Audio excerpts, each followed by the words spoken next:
It's my pleasure to welcome you here this evening to the Columbia Startup Lab. We have a really exciting program tonight. I'll do the formal introductions in 60 seconds.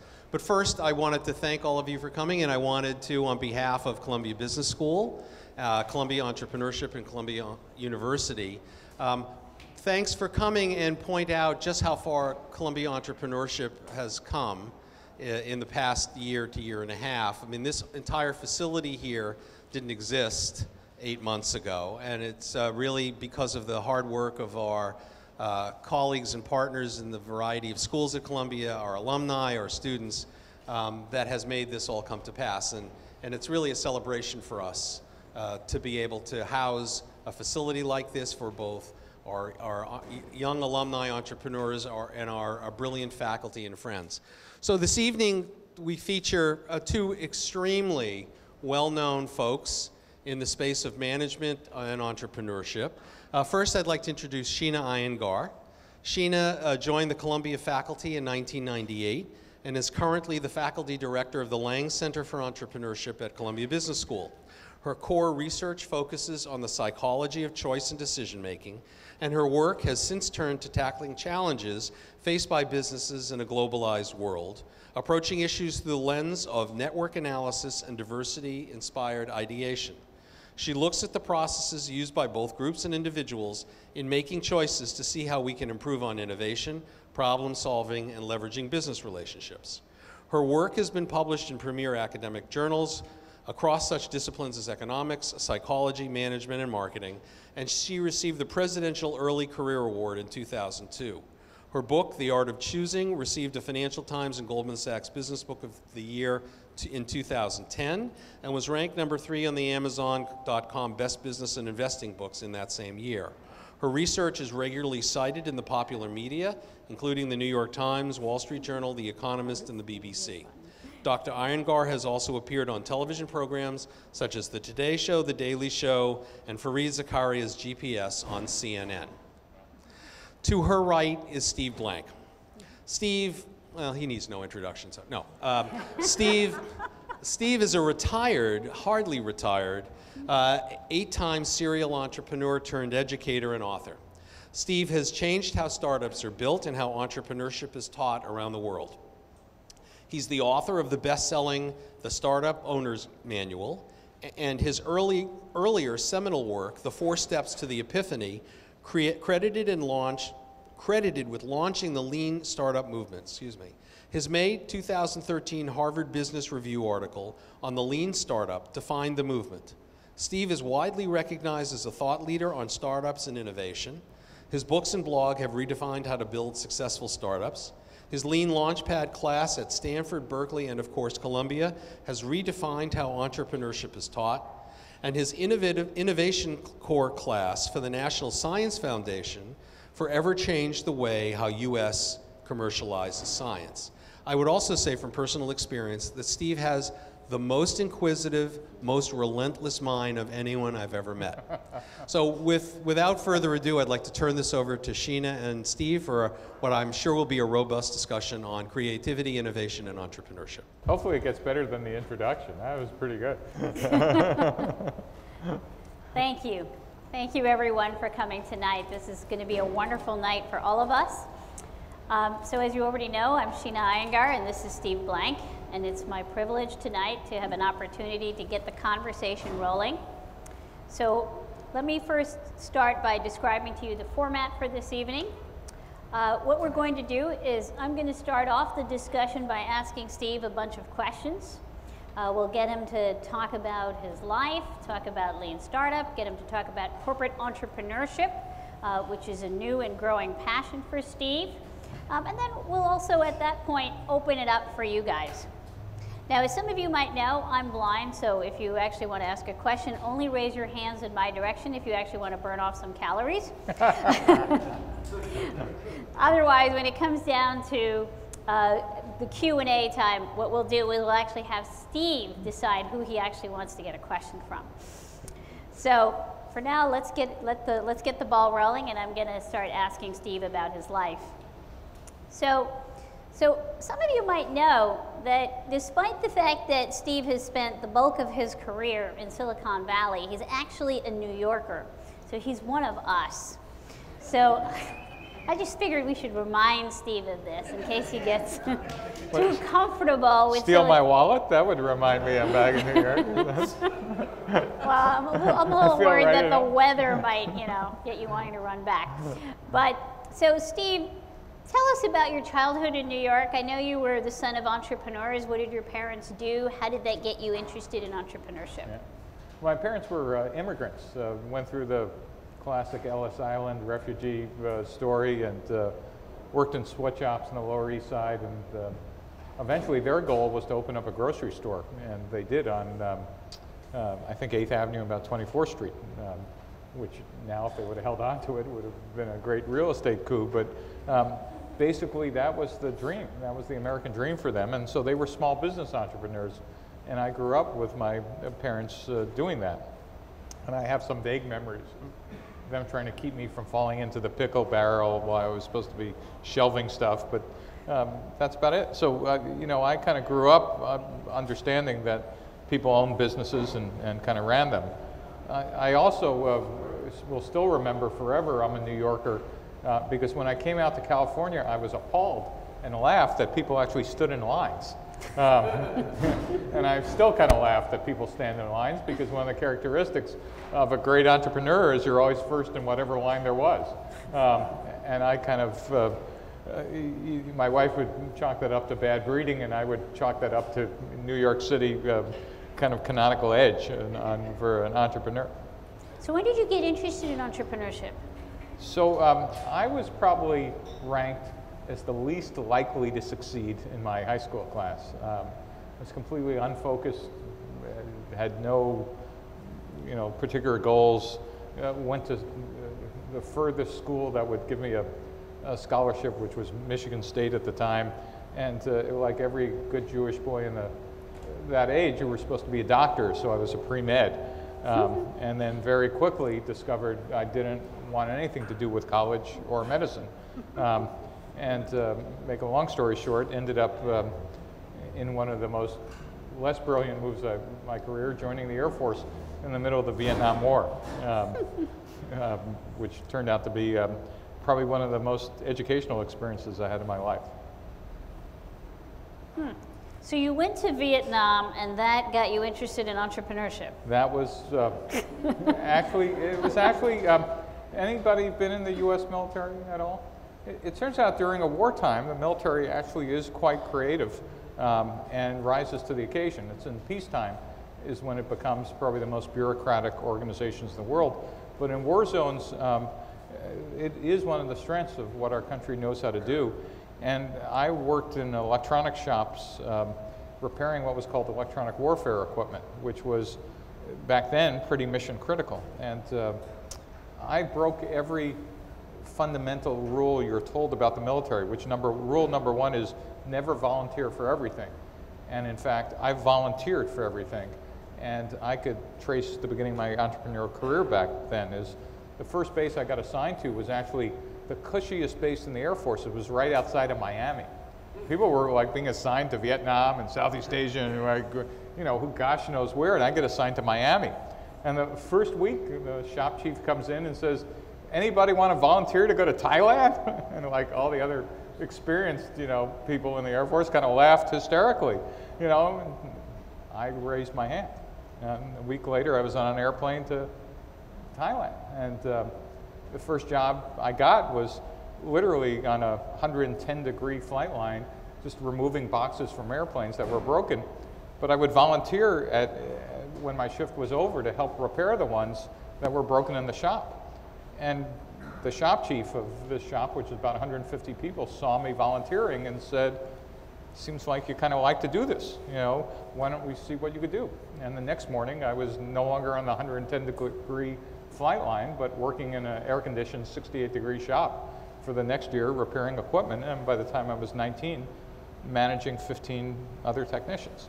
And so to just shortcut a very long story, the military tended to reward initiative and creativity in times of war and tends to punish it in times of peace. But I discovered I was actually pretty good at making things happen, like liberating spare parts from other shops and making things kind of appear when necessary. And it was just kind of a lot of fun, and realized that not everybody could do what I could do. The other thing I discovered I was good at is this is pretty complex equipment, and I was good at something which I think I'm still good at, which is probably one of the few skills I have, which was pattern recognition, understanding how complex systems work, and then just have an intuitive sense that there was a pattern on when they didn't work, what would break, and rather than going through a 500-page manual, being able to figure out a kind of an implicit pattern of what would work and not. So I think I learned a ton in the military that actually did well for me when I came to Silicon Valley. And the most important thing when I came to the Valley, which some of you might appreciate, is this is in the 1970s when entrepreneurship was not considered, you know, a respectable job. In fact, it was considered insane. And I remember lots of people asking me, gee, you want to join a startup? You know, do you understand the risk involved? And I remember that conversation to this day, because I just came from a place where I really understood the risk involved. There were pilots not coming back every day. And so I've always believed risk is relative. And at least in the United States, entrepreneurship is the one job that you can't die at. You know, I mean, maybe from a heart attack after eating all the junk food you're eating and, like, you know, all the coffee and soda, but it was probably the safest bet you could make if you were single and had no responsibilities. And so I had, again, a very different view of what risk was about being a startup entrepreneur. And I thought it was, I couldn't believe people would pay you to learn all this stuff. So what was your question? That's a great story. So you're telling us that some of the skills that you both learned about yourself, discovered about yourself, as well as picked up while you were in Vietnam actually helped you as an entrepreneur. Yeah, I would say like, they helped bring out those skills that maybe were inherent. I mean, the other thing I began to realize even at a young age is that not everybody had the same view of what was interesting and what was exciting as I did. I couldn't imagine a better thing to do than learn something new every day. And, you know, most people would go, well, no, we learned that yesterday, let's go do more of that today. And that's the antithesis of what an entrepreneur was. Is my whole career was going from industry to industry, knowing nothing on day one and becoming the domain expert by, you know, month 9. And I can't imagine any other job in the world that would actually pay you a salary to do that. I thought it was great. So in your opinion, are there other skills that are really important to being an entrepreneur? Sure, I think people have made the, you know, the canonical list. You know, as an entrepreneur, you need to be tenacious, you need to be resilient. And the word resilient means when you get, you know, kicked in the butt and you fall down, or kicked in the other part of your anatomy, you fall down, you like go ouch, and then you get up and you do it again. And tenacity means you'll stick to something past what most people will do. You need to be, and here's one that you probably never see mentioned, you need to be forever curious. And if you have no curiosity, you'll lose the ability to recognize patterns across multiple fields. You know, if you just happen to be a domain expert in one domain, you'll never get the chance to say, well, gee, I read about this in particle physics. I wonder if this applies in online marketing, where you would never maybe make that connection if you weren't interested in other areas. The word agility comes up a lot. You know, a whole part of the lean startup movement is this word pivot. And a pivot is not a synonym for an attention deficit disorder, but it actually is a synonym for actually being able to change your mind when enough data comes in a short period of time to say you ought to be elsewhere. So entrepreneurs have, I think, some fairly unique characteristics. And then maybe the one that doesn't get said out loud, but there's some fine line between they're fearless and insane at the same time. And maybe it's the same word. They view risks, both personal and career-wise, much, much differently than what I would consider normal people do. Entrepreneurs are more interested in the adventure than they are the career. There's a line that I use all the time. It came from a guy named John Boyd, who said, would you rather do something important, or would you rather be a title in a company or an organization? And so the choice you'll always make in life is, do you want to do or do you want to be? And most people pick the, well, I want to be. I want to be a VP, or I want to be a CEO, or I want to be something else. I always pick the, I want to do. I wanted to, create something, or I wanted to start a new business or a new industry, and that was a lot more fun than what title was on my business card. So you started talking about lean startup. Tell us, what are the main principles of lean startup? So for those of people who aren't taking your class, taking my class or know about it, and it's very funny. Now it's kind of the understood method of how to build companies, or at least the theory is. But for the first 40 years of entrepreneurship, we believed that startups were nothing more than smaller versions of large companies. Big idea. The investors who started in Silicon Valley and Boston and other entrepreneurial clusters historically came from the financial community. And they said, look, we get it's new technology. What do? You write a plan, give us a 5-year forecast, and hire sales, marketing, biz dev VPs, and then execute the plan. And by the way, if you fail, that is, if something goes wrong, the problem is not the plan. How could the plan be wrong? I, the genius investor, just gave you money for it. It must be your VP of sales. Let's fire him. And then 9 months later, well, that's still not working. Let's fire the VP of marketing. Must be him. And then finally, we'll fire you as the CEO. And we'll never once question whether the plan could have been wrong. What we now know is that was just wrong. I mean, seriously wrong. It turns out startups aren't smaller versions of large companies at all. Large companies execute known business models. And that's the key. The key word there is execute. At its core, large companies do repeatable things. That's how they get to scale. They know who customers are and competitors and pricing and channel and sales force and compensation, and all that has been worked out over time. But a startup on day one, a startup's not executing. A startup at its core is searching for a business model. This distinction between search and execution is absolutely the core of what the lean startup model is about. We had 100 years of business school expertise in building tools and strategy for execution, but we had almost zero tools and strategy for search. There were some, but not really oriented for startups. And so what emerged out of this was that we needed tools for early stage ventures. And what we came up with is a combination of three. One is we ought to organize all our hypotheses about our startup in a simple to understand way. And it turns out about 3 years ago now, someone named Alexander Osterwalder and his co-authors came up with something called the business model canvas, which simply says that you could describe any company, big or small, with 9 boxes. What are you building? Value proposition. Who are you building it for? Customer segments. What's the distribution channel? How do I get, keep, and grow customers? What's the revenue model? What activities, resources, and partners do I need to make the model work? And then what are my costs? And so what we make startups do is write down all their hypotheses about their business. Not write a business plan, but on one page, in little yellow stickies, do that.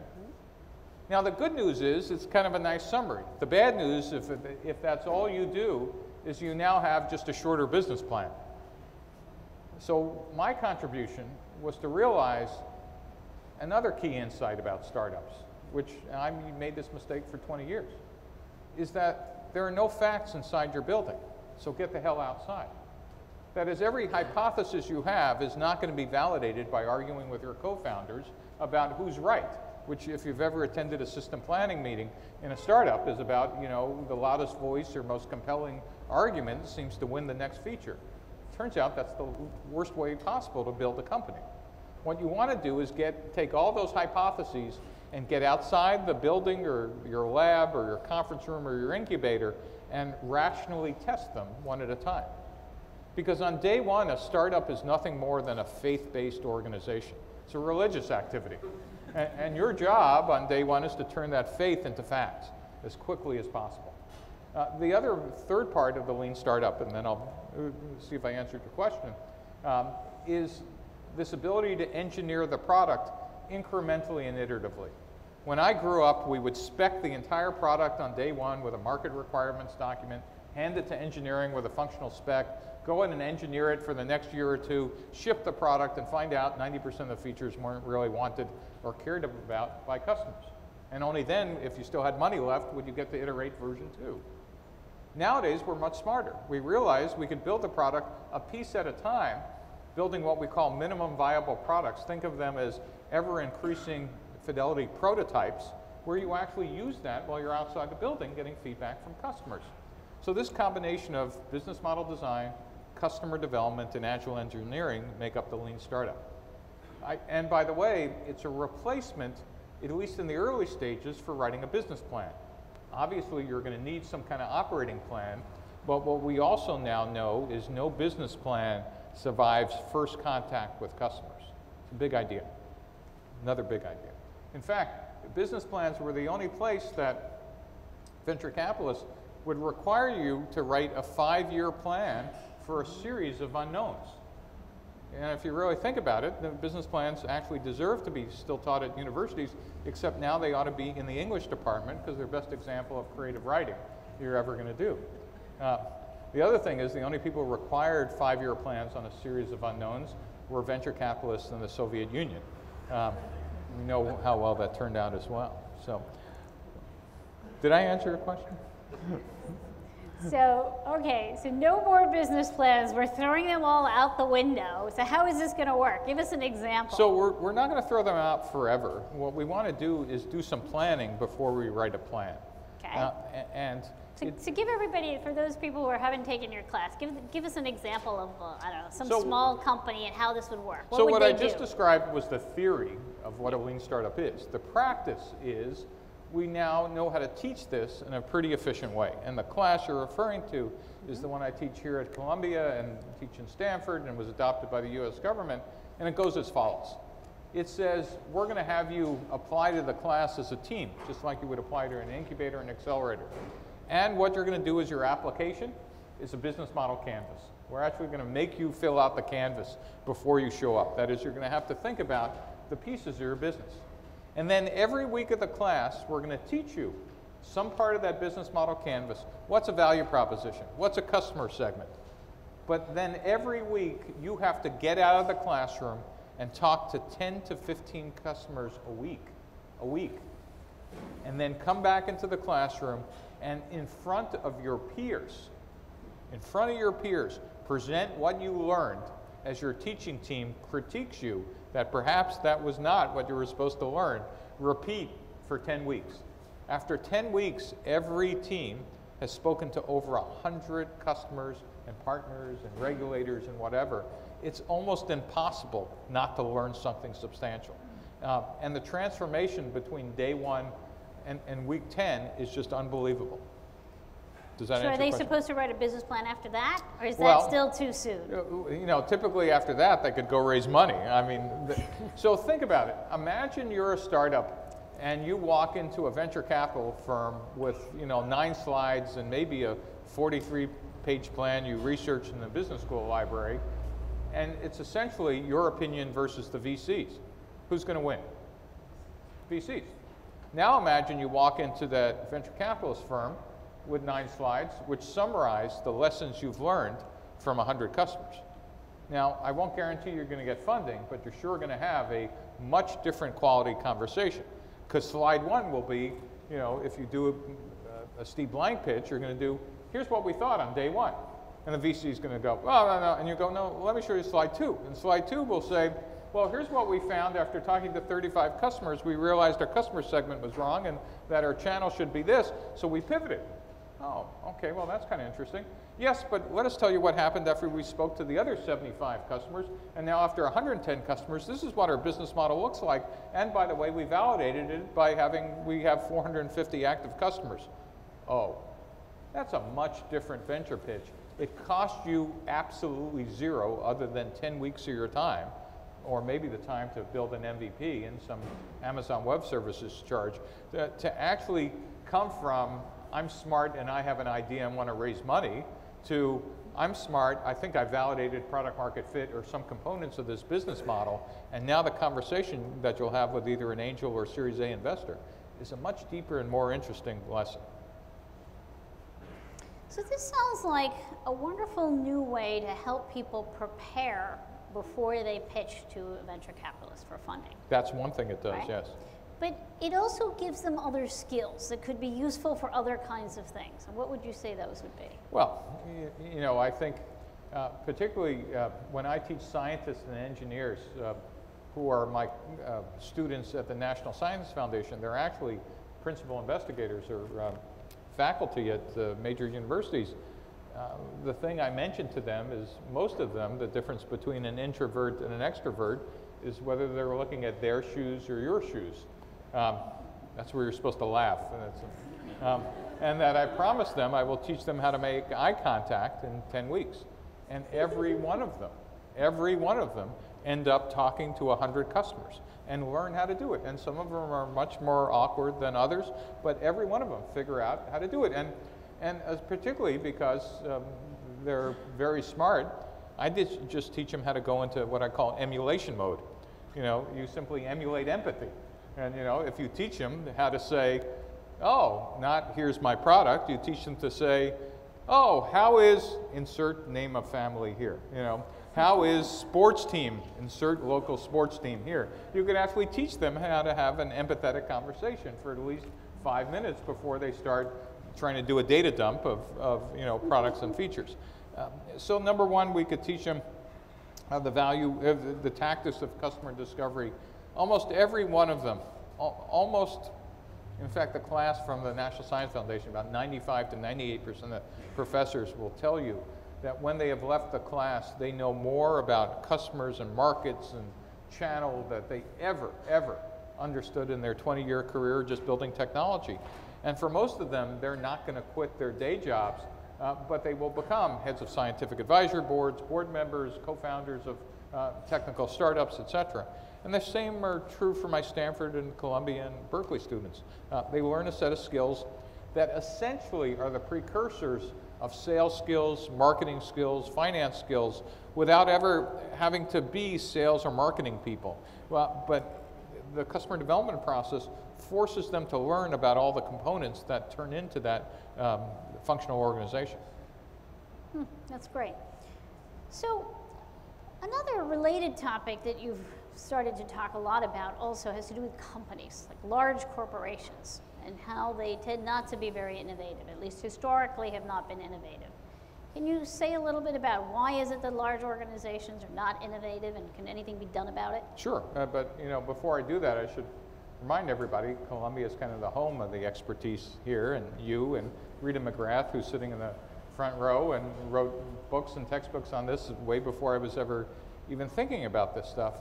But what's really, and Clayton Christensen, obviously, Innovator's Dilemma, Innovator's Solution, people have recognized for years corporations have a issue in innovating, but to be honest, a couple things happened in the last few years that have made this, instead of a nice to have, I think a survival thing for companies, and it's as follows.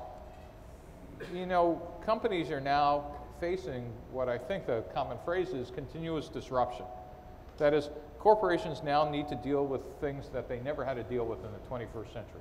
China Inc., China is a customer, China is a manufacturer.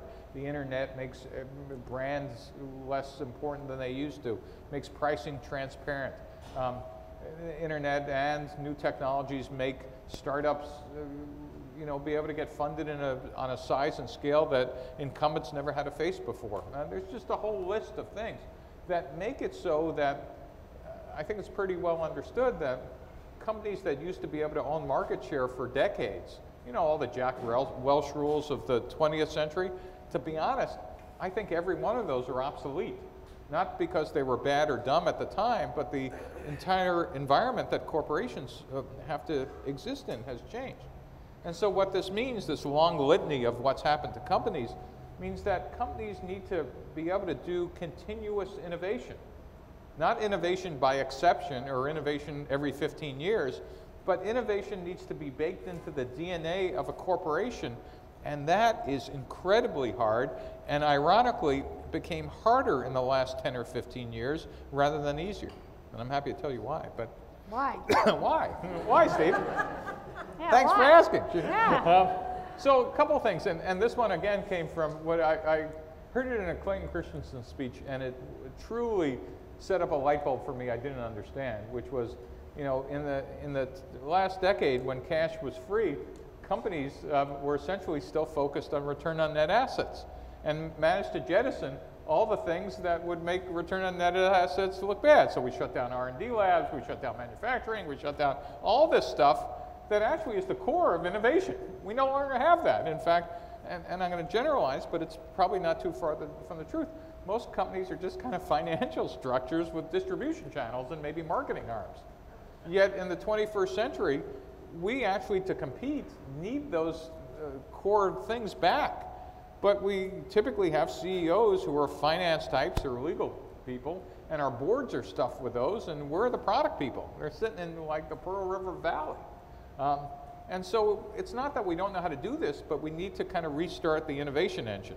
That's one. The other problem is that we've gotten really, really good in the last 10 or 20 years about making execution pristine in the large companies. We have KPIs. We have, you know, processes and procedures and incentive programs. And in fact, all those processes and procedures that make execution efficient strangle innovation in its crib. It's a big idea. You're some like buddy in the bottom of the organization trying to raise your hand and say innovation, and they go to page 412 on the HR manual and say, oh, that's not in your job description. And they'll laugh. I mean, that stuff happens. And so what we're starting to see today is kind of corporations trying to kickstart some of this stuff up again, and for the first time, which didn't exist in the 90s when Christensen was writing Innovator's Dilemma, and people were doing smart things as well about thinking about corporate innovation, is we now have kind of a set of tools for startups that didn't exist before. That is, we could now take some of these lean startup tools and say, how would we apply them inside of a large corporation? And the good news is we have the tools. The bad news is you cannot just plop them into a existing company and expect that the antibodies don't immediately kind of like throw it back out. It's kind of like one of those cartoons. You shove it in the door and a minute later it comes sailing back over your head and going, well, what happened? Well, what happened is companies are in fact organized for execution, not for innovation. And if you just think you're going to paste startup techniques in without changing the culture, number one, and then changing the processes and procedures, all you're going to have is what I call innovation theater. And innovation theater is when you run kind of a lean incubator in corporate and you call in the press and tell the board, see, look, we have, Rita's laughing because she's probably consulting for 12 companies that are doing innovation theater. She's innovation boot camp, right? I mean, oh, aren't we cool? And so I can now do a remote diagnostic when this happens. I'll give it to Rita here. Here's what happens. You talk to somebody, oh, I'm the Chief Innovation Officer, which, by the way, when a company has that title, you kind of go, uh-oh, because they're in charge of innovation theater, mostly. And the innovation theater is, the first test is you ask the Chief Innovation Officer, so what's the deal with the business units? Have they agreed to take the output of the teams coming out of your incubator? Someone else is laughing here. And the answer almost is always, oh, we're still working on that, right? Which means is, like, look, we're busy. It's not that we've made this work in the DNA of the company. It turns out, can I babble for another 30 seconds? I could Please. Probably babble for another hour. It turns out, I believe, there are three types of corporate innovation. There's disruptive innovation that truly doesn't belong in a business unit or functional unit, because this really is blue sky stuff. That truly belongs in some corporate function. But then there's business model innovation. My favorite business model innovation. Anybody familiar with Coke? Anybody know about Pepsi? Someone's going to raise their hand. Good, all right, thank you. Who generates more revenue? Coke. Pepsi. Yeah, why? Right? Sorry? Yeah. What else does Pepsi have? Snack foods. Snack foods. It turns out in the 1980s, Pepsi was, 40 years into being the perennial number 2, and someone looked at their business model. I'm just going to reinterpret history, but pretty clear, someone said, you know, we could chase them forever in this like caramelized, you know, bubbly water business, but do we have some like advantage here? What do we got, or what do we got that they're not using? And someone said, well, we do own shelf space. Yeah, so does Coke. Well, is there something we noticed that they didn't? Yeah, they noticed that people are buying snack foods with their sodas.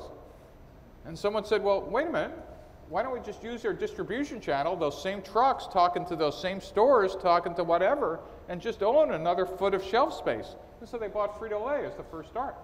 And so now when someone was talking to a buyer at a local grocery store, they said, you know, wouldn't you like some chips with our soda? Here's our discount and here's our whatever.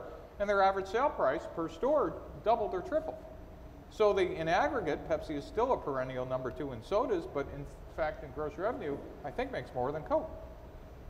That is an example of a business model innovation. They in fact didn't invent anything. What they realized is they had an asset that was underutilized, which was those trucks and their salespeople and the stores and whatever, and Coke could have done it too. But Pepsi actually made that corporate innovation like change to say, we're not just a bubbly water company. Big idea. The equivalent to that was when Apple woke up and said, we're no longer Apple Computer, when we actually are Apple, that actually does media and other things as well as computing. That's the second type of innovation. I believe that belongs in divisions as well, but requires some really creative division general managers who are asking business model, not product questions. Does that make sense? Then there's a third type of innovation, and then I'll be quiet, which is product innovation. But new product innovation that actually belongs in functional units or divisions and are not just product line extensions. A company who wants to be innovative needs to run all 3 of these in parallel, and at the same time, across the broad base, needs to be asking, are we buying, are we building, are we partnering, or are we doing open innovation? So you have 4 choices of how to get this stuff, and then you have 3 places of where it goes. Does that make sense? The sum of this is a corporate innovation portfolio. And that really does need to be run by a chief innovation officer or somebody reporting to the CEO and board who actually kind of manages all these activities. When you have that big view of corporate innovation, then all of a sudden you could throw in lean startup techniques and tools. Because now instead of running 1 initiative at a time, lean means I could be running 50 experiments at a time for the price of what used to be one big 3-year program. I could be doing 50 of these things and getting results within 3 to 6 months. Did I answer your question? So tell us more. How do you apply lean startup principles to a large organization? Well, you know, I think some of the examples I just used are, I would be running large numbers of experiments. And by the way, lean is a complement to, anybody hear about design thinking at all? So design thinking is the antithesis of the customer development process, meaning the tools look a lot the same. You get out of the building, you talk to customers, you do prototypes, but design thinking actually was built by IDEO and Stanford and popularized with the work they did at Procter & Gamble, which says, look, we start with understanding a customer segment, and we don't know what the new products are for that segment, but let's go experiment by iterating on prototypes. And we're going to build prototypes, and we're going to try to understand customer needs and desires and figure out, you know, what can we build that fits that market. Customer development, the part that I invented that works with a lean startup, starts with a completely different direction. It says, and because it's driven by Silicon Valley history, I'm starting already with a product idea. That's just the nature of Silicon Valley. It was engineering driven, saying, I've invented X. Oops, I just got funded. Oops. Anybody know what happens when you just get funded to a CEO? Anybody know what happens? Heartburn. And in fact, lack of sleep.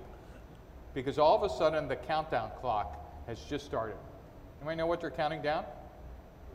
Burn rate.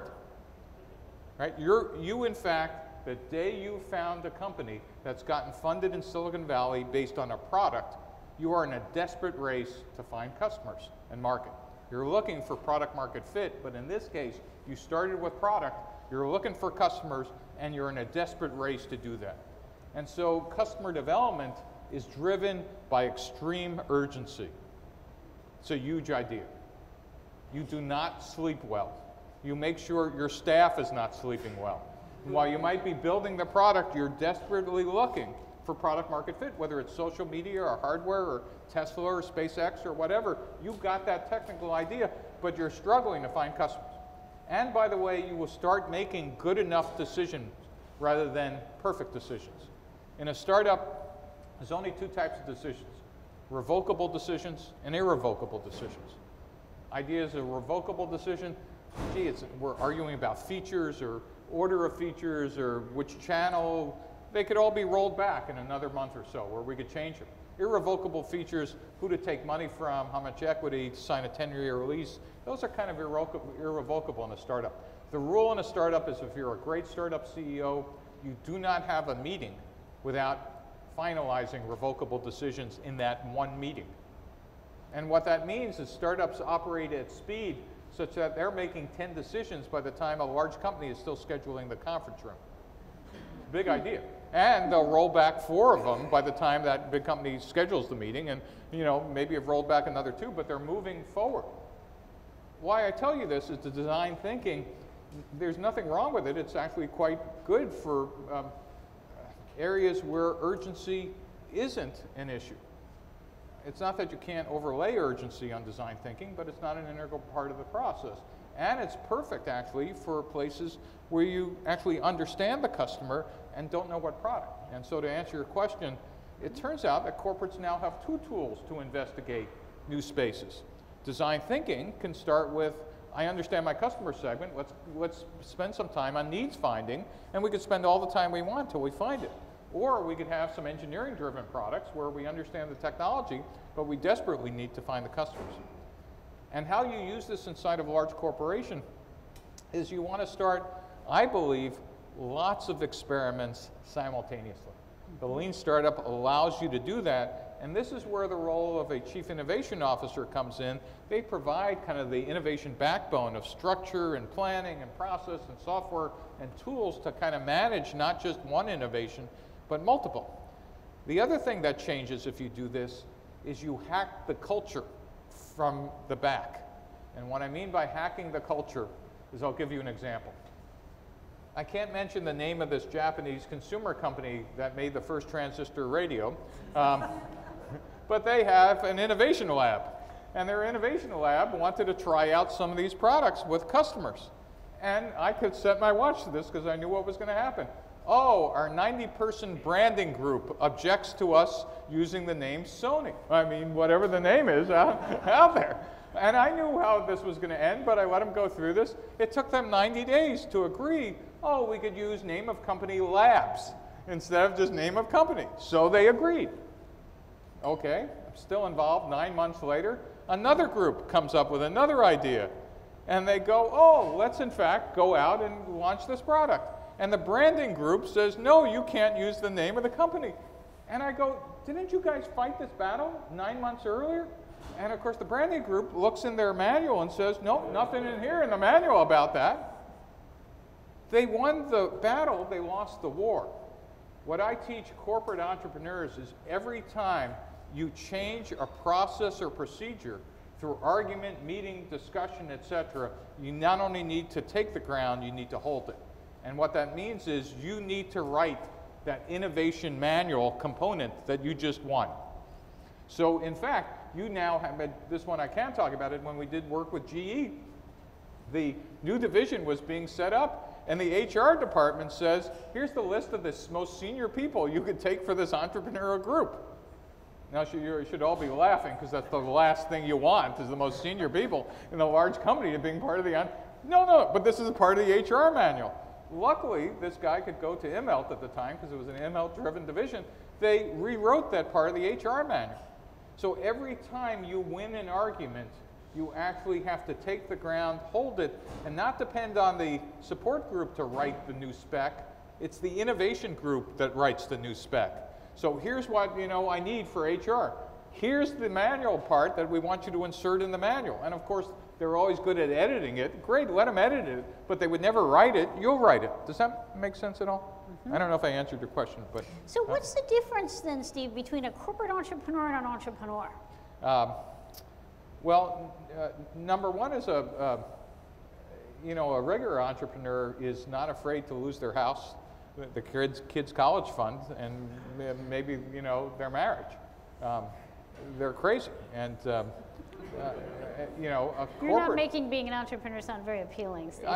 So the biggest problem today, and I'm going to tell you, how many of you are Columbia students here? How many of you are interested in entrepreneurship? Most of you shouldn't be.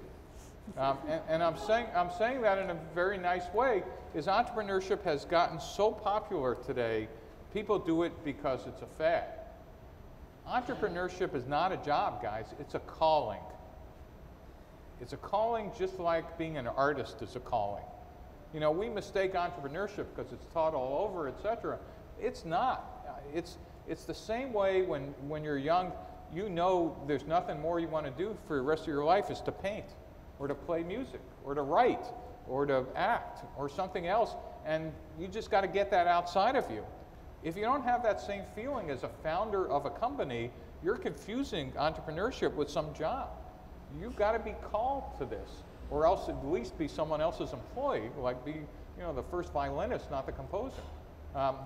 So I think number one is a standalone entrepreneur needs to be called to the profession, because at the end of the day, you know, you're better off working at Walmart for the odds of getting rich. I mean, you don't do it for the money. If you think you are, that's just a fool's errand. You do it because you want to create something marvelous. And if you're not called for that creation, that's just different. A corporate entrepreneur might have the same calling, but not the same risk profile. And a great corporation understands that these are the mavericks you normally would lose or push out of the organization. But if you have the right cultural umbrella, you could keep people who would normally leave or go somewhere else in an environment that actually could be incredibly creative and have more resources than any startup could ever see. The problem is that historically, entrepreneurs were the nail that stood out and got hammered in, as the Japanese saying would go. And I think companies are getting, or trying to get smarter about that.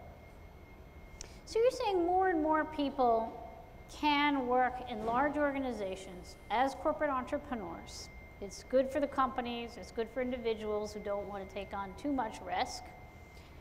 And you're saying this can actually help large organizations remain more competitive. Is that right? Well, I'm saying in theory. In theory. In practice, it's still hard. It's still hard because there's this incredible tension between, here, anybody ever see the movie Titanic? Titanic? Does anybody remember the opening scene where, you know, they show the first class passengers on the promenade having a good time, etc.? You remember what they cut to next? Anybody remember what the next scene cuts to? It's the guy shoveling the coal into the engine, sweaty and good. And it was that juxtaposition between the guys shoveling the coal and whatever. So if you really think about it, the problem in a corporation is that most of the people making that execution engine run are the people shoveling the coal. And here you come in as the corporate entrepreneur going, oh, and I have a great job, and I can show up whatever, and we have 3 sodas in our group. And so almost always, if you do it wrong, it sets up a contention between the people doing kind of, the smart stuff with people doing, you know, the shoveling the coal. I've seen that failure mode go multiple times, because if you don't make them embrace each other, you set it up for failure. So the answer is, yes, this could happen if done well, but it requires a set of skills that are not necessary in a startup. In a startup, it's 100% entrepreneurship. In a corporation, entrepreneurship is the exception, and the people shoveling coal really don't like the people on the promenade. Rita, you're laughing. Is that? Absolutely. Is that what happened? So it requires skill. It requires support from the top down. If you don't have a C-level supporter, let alone the board, man, this is a guerrilla activity that's really hard to pull off. So the answer is it's doable. It's a survival skill now in the 21st century, and a lot of companies will fail because of it, and we're watching it every day. I mean, the most interesting failure, I think, in the beginning of the 21st century was watching Kodak go down. It was like, you know, it was like a slow motion disaster. You knew that was coming, and you know, it was a company that invented almost every great innovation in imaging and gave it away to everybody. So it's really challenging for a company to be innovative, right? Yep. Well, you apparently have even taken on the challenge of going after the U.S. government. Right. Talk about challenging. I mean, talk about the least innovative, most bureaucratic thing on the planet. Yeah, well, it turns out that that's, like all stereotypes, has some basis in truth. But as I mentioned, my experience in the military during wartime said it wasn't true. And it turns out there are branches of the U.S. government that are smarter than any entrepreneurial group I've ever found. And it turns out, I don't know, how many of you have ever gotten an SBIR grant or know what that is? So one person, two people. It turns out that the U.S. has a research commitment to science and technology like no other nation. We spend $130 billion a year. Let me say it again, 130 billion in funding a series of research organizations just to make science better. National Science Foundation funds every academic scientist and researcher in the United States who wants to do basic science or commercialize their science. National Institute of Health. So NSF, National Science Foundation, $7 billion a year. National Institutes of Health, $30 billion a year. Department of Energy, another, $15 billion a year. DOD, Department of Defense, gosh knows, $70 billion a year. And it turns out that the U.S. government 30 years ago said to every scientist who's gotten a basic science grant, if any of you want to commercialize this science, just raise your hand and you could apply for what's called an SBIR grant, a commercialization grant. And so for 30 years, the U.S. government has actually been acting like seed and angel funding, anywhere from $500,000 to $2 million to startups who were smart enough to apply for this program. Typically academics who wanted to commercialize science, sometimes startups figured out how to plug into it. That's the good news. The bad news is I got a call from the head of this program at the National Science Foundation. The call went like this. Hi, you don't know me, my name is Eero Arkelik. I'm from the U.S. government, we need your help. And because I'm a smartass, anytime the government asked for my help, the last time they did that, they got me for 4 years during Vietnam. And I said, you're not getting it again. And the guy went, no, we're from the National Science Foundation. And I went, why are you calling me? He said, we just saw your class. I had blogged every class session. We think you've just invented the scientific method for entrepreneurship. I went, oh, National Science Foundation, that's kind of an interesting claim. I said, what are you talking about? He said, we've been giving out grants for 30 years. Thank God Congress has never asked how well we were doing. Never once. We've given out billions of dollars, never asked. And I said, well, how are you doing? He said, well, imagine we'd be giving out cars without requiring driver's ed. He said, most of them crash. In fact, in a way that would be appalling compared to any venture capital fund. He said, we think you've invented a process. We want to teach our scientists and engineers. Make a long story short, we've now taught over 700 teams through the National Science Foundation, NIH, now starting next month, Department of Energy, and the numbers are pretty spectacular. Turned out over 30 years, the original funding rate of teams that applied to teams that got funded was 11%. After the first 150 teams, they measured that the teams getting funded who went through this program called ICOR got funded at 68%.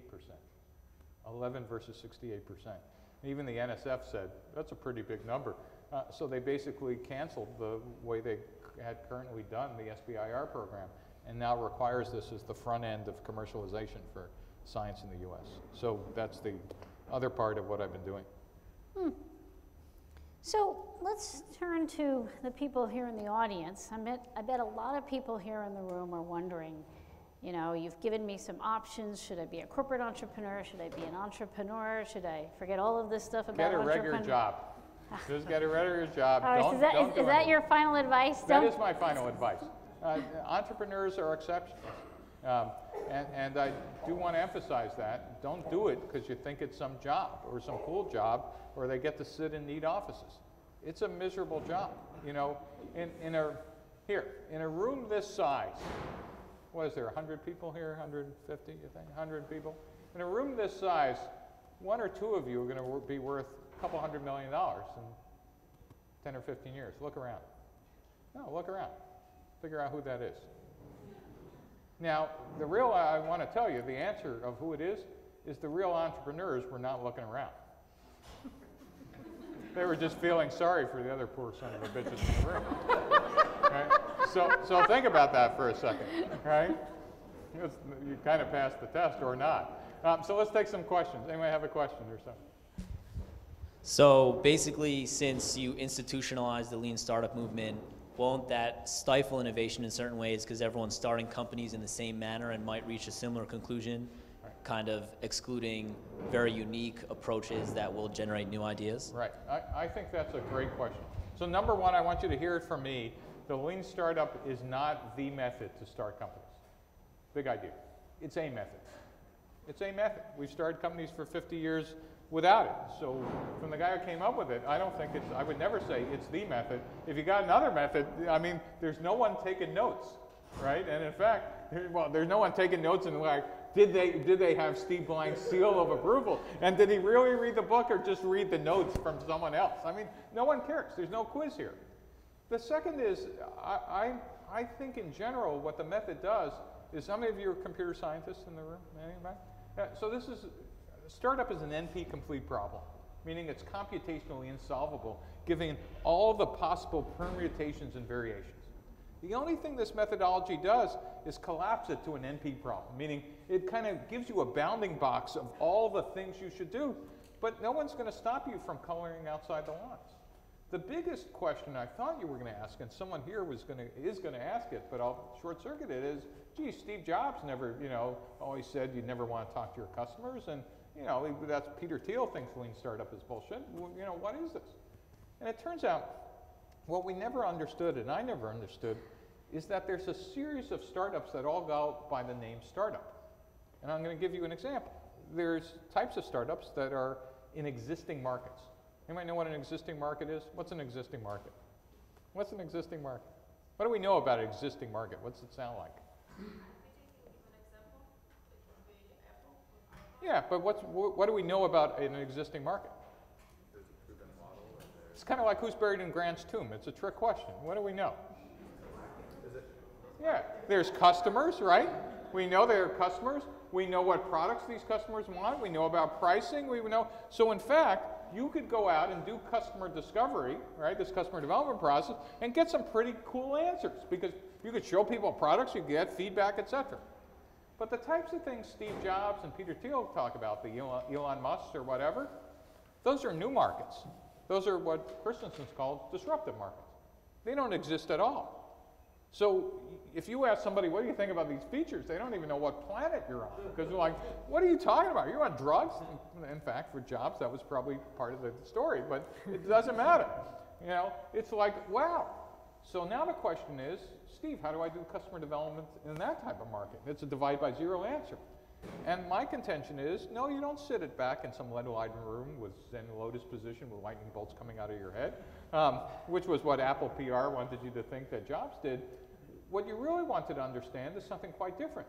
What's the day in the life of the customer today, and what's it going to look like when you change the world, and what are the requirements, now that you understand that you need to change for that to happen? That's a different type of customer development. But both of them, I think, are enhanced by getting out of the building. There are some people who are just instinctually brilliant, Jobs, Musk, etc. And if you think you're those type of people, I actually tell those entrepreneurs, for God's sake, don't read any book at all. Just go out and do it. Does that answer your question? Yeah, it's a great question. Others? I work in Brazil in a company that is part of a portfolio of a venture capital fund. And by the time I was hired, it was a really small company. We were like 12 persons or something like this. But now we're growing so fast, and now we're almost 60 or 70 people. Yes. And one thing that I feel that we are missing is the culture, the startup culture. That you are responsible for your thing, you must act as if you own the job. And today when you hire someone, this person thinks, okay, I'm gonna sit here and I'm gonna do just the thing. This it's only finance, sales. The person doesn't feel as if she owns the job, she owns the company. So I think it's. So what's the question? What do you feel? Do you think that it's possible to keep the culture? This is a great question. So the question was about startup culture. How do you keep it? And implicitly, that there is kind of some startup culture that's unique when you're small, that goes away when you're large. my favorite example is I was sitting just as an observer for a friend at a board meeting, and they just hired a new CFO. And the new CFO looked around and she did all the kind of Sarbanes-Oxley stuff, and here's what we need to do, we're bigger and whatever. And then she said something, I was stunned. She said, do you know how much we're losing on the free sodas we give out? And I thought the board would have smacked her silly, but instead they nodded and said, how much? And she came up with some number. And then the board said, well, why don't we charge for the sodas? Some of you are laughing, know exactly what's happened. The next day, there's a sign on the soda machine, and the company thought they were being cool. They were going to subsidize the sodas. Sodas, 35 cents. People went crazy. They went, and now it wasn't only the sodas. People noticed, yeah, these new hires are making more than I am. And wait a minute, we got to fill out expense reports now for the dinners that used to be, it's still free, but there's paperwork. All of a sudden, there was an uproar, a company was in whatever, and the good engineers, the great engineers, who never looked up from their desk before, look around and go, this isn't the company I joined, and update their resume, and within 6 weeks, they were all gone over sodas. And what happens is, what happens is, company culture changes almost automatically at a certain set of numbers. Does anybody know the organization that has had the longest history of organizational theory? Who's had the longest history of organizational theory? Church is second. Who's first? Anybody figure out who knew small groups of squads and then platoons and then?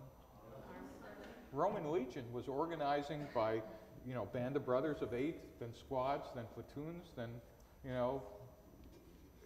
It turns out we actually knew how to organize startup culture for thousands of years. We've just never, in fact, connected that organizational theory to startups. It turns out there are magic numbers of 8, 15, 45, and 150 in startups. And I'm stunned that people are still like rediscovering this almost weekly in Silicon Valley and New York and others. If you look up 150, you'll read a number called Dunbar's number, right? Dunbar's number, Sheena, I don't know if you remember this. It says that seems to be the magic number that human beings are limited to, that you can't recognize more than 150 people, and that heuristic is that's the time you divisionalize a company, is that when you get to 150. Military also practices the same. Military practices the same thing. So the answer is there's a lot of good practical knowledge that's not been kind of encapsulated in doing this. The best book I've just read is Ben Horowitz's book on, and does anybody remember? Hard Thing has some great stuff about training and product management that every startup should kind of embrace. But there's other organizational theory stuff that I'm just stunned people haven't been teaching and learning about because of the issues you bring up. Right. Other questions? Yes, in the back. Actually, I have 2 questions. The first one is that when you are coaching the entrepreneurs, how can you make sure that you are guiding them, directing them without cutting off their novelty? That's the first question. So, I'm sorry, how am I? How can you make sure that you are guiding them and leading them to the right way when they are really get lost, but without cutting off their originality of their ideas? So the minute you start telling an entrepreneur what to do, you've just fired them. It's a big idea. In fact, the antithesis is, I once fell into this trap of doing what my board said because I got beat up at a board meeting. Worst thing I had ever done. And the minute, by the way, I ever saw a CEO start asking the board, what should I do, they've just quit. So really what you want to do is kind of have a model of you want to have some basic frameworks on things you want to guide them to, but if you need to start telling them about their business, and I want to separate the frameworks, the lean startup methodology is a framework. So when I see entrepreneurs and the first thing they ask is, so what do you think of my business? I slap them silly going, do I look like a potential customer? Why are you asking me? Have you spoken to 10, 20, 50, why don't we have a conversation about what you learned from your customers? That's a framework. When they say, oh, I spoke to all these customers, my next thing is, so did you ask them for money? Oh, am I supposed to do that? That's how you do customer validation. So within those frameworks, I could help guide and point entrepreneurs to places they might not know or feel uncomfortable, et cetera. But the minute I start telling them about product features or, you know, like whatever, it's kind of gone. Does that make sense? Or? Yes. Yeah. So my guidance happens to be in this lean startup methodology. But tactically, I've been on both sides of having to tell CEOs or CEOs taking direction. It's a big mistake. You funded the wrong people or you haven't given them enough spine. Did you have a second question? Yes. And my second question is that I think entrepreneurship is not just about the Columbia lab here. We are having great time here. But as a city level, when I go to San Francisco, California, I really feel bad as a New Yorker. We have so many talents here. We have so much capital over there. But why we're beaten up by San Francisco, California in terms of entrepreneur? So my question for you is that how could we build up a city level entrepreneur level culture and just encourage talents to get involved in the entrepreneurship, not just go to finance? I was talking with my friends that why New York City cannot be San Francisco. They said that because all the talents were dragged by the finance. And I really feel bad about this fact. Even though this is not a solid answer, and this is just their observation, but my question for you is that how could we build up that kind of a city level culture, not just we enjoy ourselves here? Thank you. So, you know, I have a little more perspective in that New York didn't even play at all in entrepreneurship 10 years ago. It wasn't even on the list of cities you mentioned. So while you might think the glass is half full or half empty, I think it's pretty full. That said, let me also remind you that San Francisco, meaning the Bay Area, from San Jose to San Francisco, is a single company town, meaning we only know how to do one thing. And it's no longer semiconductors or social media or hardware. Our product is entrepreneurship and innovation. That's it. That's all we do. Everybody else is in support services. If you think about it, in New York City, the city is great at multiple things, at media, at finance, and now, finally, entrepreneurship raises its head as well, and you have the problem of competing for those other resources. And it will always be cyclical, meaning, you know, when finance is booming, all the quants are like doing quant stuff for like banks. And when bonuses kind of end on Wall Street or someone else is being indicted, you know, like there's more like startups, you know, using machine learning for public good rather than public bad. And I'm not sure how to change that number, but I do have to tell you, as a visitor who used to come here a lot, I'm incredibly encouraged about what's happened to New York City. And I just think you're just seeing the beginning of the entrepreneurial culture explosion here. I mean, I just look at what Columbia did in the last year. It's spectacular. You know, how old is this center, and how old are the programs that we're all kind of enjoying? I think it's just unbelievable. So I would say we got to do more of what we've been doing and keep at it, because I think it's pretty good in New York. You know, just as an aside, there's only been 2 other, I believe, places in the world that have engineered an entrepreneurial ecosystem. Silicon Valley's ecosystem emerged by accident, and if you want to know how, Google a video called The Secret History of Silicon Valley. It's the most brilliant talk you will ever watch anywhere. It's a great talk. I had all my research assistants watch it just the other day. But the other point is, the other 2 places besides New York that have engineered a cluster was Beijing and Tel Aviv.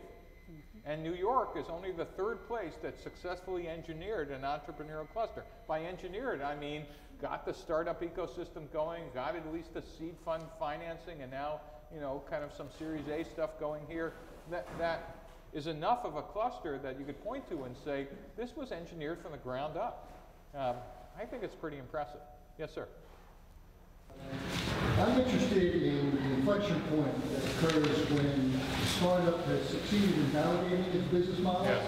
and now it has to make that transition to execute. So is there Yes. applicability or utility in the startup model? Yeah. So no, it's actually in my first book, The 4 Steps to the Epiphany. And here's what happens, okay? And again, you would think after, 40 years we'd have this nailed, and it's still kind of not formalized. So we used to do the following. The founder would, run around crazy searching for a business model before we actually had the word to explain it. The board would show up every 6 weeks and kind of nod off in the board meetings because, what's revenue? Zero. What's revenue? Zero. What's revenue? Zero. What are expenses? We're making the expense plan. That's great. And in fact, what the entrepreneur never realized is while they were seeing the board members every 6 weeks, the board members are on somewhere between 8 and 12 boards, and they had to look up the entrepreneur's name in the parking lot. Seriously, right? You don't even remember where you are. Until one day, the entrepreneur comes in and essentially puts up a slide that says product market fit. We figured out how to find a repeatable and scalable business. And in fact, here's the revenue curve. It looks like this. And the VCs, all of a sudden, you could almost like the cartoon, see the little light above their head, the little light bulb starts going up from about 2 watts to about 100, because what happened to the valuation of that company at that exact moment? What happened? Huge. It went from essentially zero, even though they were lying in their valuations in their, in their portfolio, it went from zero to some substantive number. This company has found product market fit. Now, if you're the CEO of that startup in the old days, you'd be feeling like this, and in fact, you cleared the halls of boxes and whatever, because this is where they're going to have the parade for you at the end of the board meeting. But instead, if you've never been through this drill, all of a sudden, your board members are looking at you in a way that's making you feel very uncomfortable. Why are they doing that? You just did great. Why are they looking at you like that? Now all of a sudden they're looking, are you the guy or woman to take this thing to execution scale? Because all of a sudden, it's not zero at risk. There's a large number now at risk. And the big idea is that almost always in the past, the VCs would hire a recruiter and bring in an operating exec. And the founder would be holding onto the door frame as the VCs are trying to push him or her out. And you'd always have this battle of the VC stole my company just as it was becoming successful. In hindsight, we now know there's something else going on. Founders are great at searching for a business model. Almost always, though not always, but almost always, unless you select for them, founders suck at executing models. The last thing that they want to do is write the HR manual and the sales comp plan, which actually is what you need. And so we never understood there were 3 phases to a startup: search, build, and execute.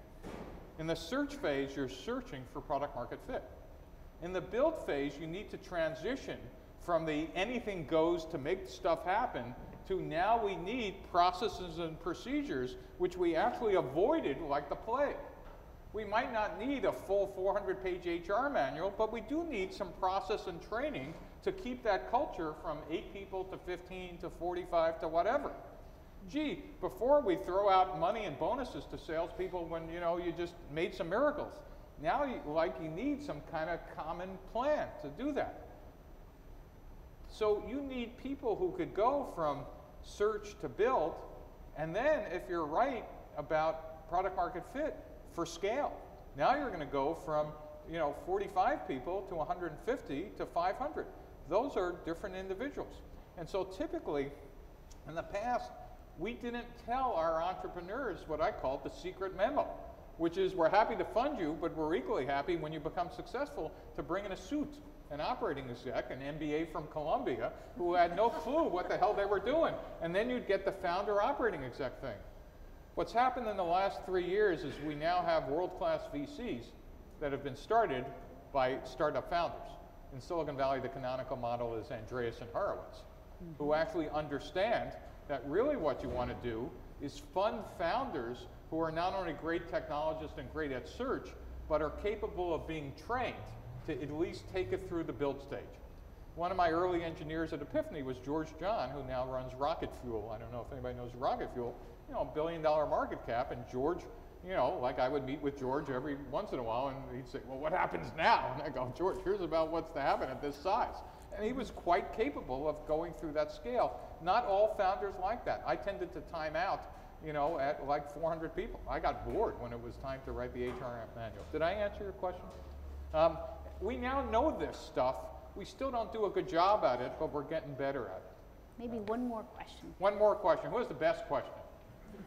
No, don't put your hand down. Don't put that hand down. All right. Yes. My question is more about building great products within a corporate entrepreneur setting. So I work in a group within a large company that basically the way I see it is we take up these projects that don't fit in a traditional line of business, sort of a rogue group, short of being that startup lab exactly that you talk about. And one of the things I think we struggle with is when we're trying to build great products, we try to use all these different ways, getting customer feedback through customer development, the design method, jobs, and whatnot. But I think our biggest barrier is it's hard to do an iterative process, especially when you have 10 hoops to jump through and the rest of the organization is much more risk adverse.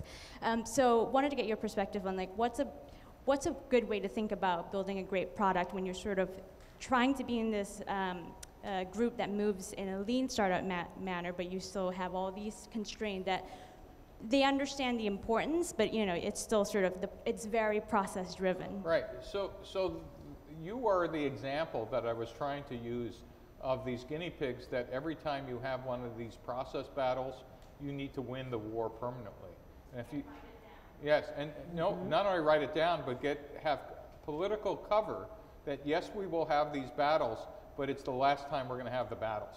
Because if not, you ought to leave the company. And you ought to tell people you're going to leave the company, not because you're fighting the battles, but the battles are perpetual. If you're in a company where the battles for innovation are perpetual, that's a company about to go out of business at some time frame. If it's a company where every battle you win and you've taken one for the team because no one will ever have to fight that battle again, then that's a company that I believe has a long-term success. In fact, it would probably set up a hedge fund to go figure out the difference between the two. Does that make sense or not? Did I answer your question? So I would say I'm part of the product team, so we have great products that we're trying to build, and I figured out that the way to tie it back and get it approved is to say, this is how it's going to grow your existing customer portfolio as well. And we do we do fight the battles, and we do try to learn from them and move forward, but I guess I was trying to get your perspective more on as we think about the product itself within all of these constraints. So do you have some agreement with the existing division about what criteria for revenue and whatever needs for you to get continual investment? Yeah. Okay, then what's the question? I'm confused. How to build a great product as a corporate entrepreneur. Well, it's the same as a startup. You build something people would die to have. I mean, I wish I could tell you more. Well, thank you very much for coming. Thank you. Thank you, Sheena. This is great. Thank you.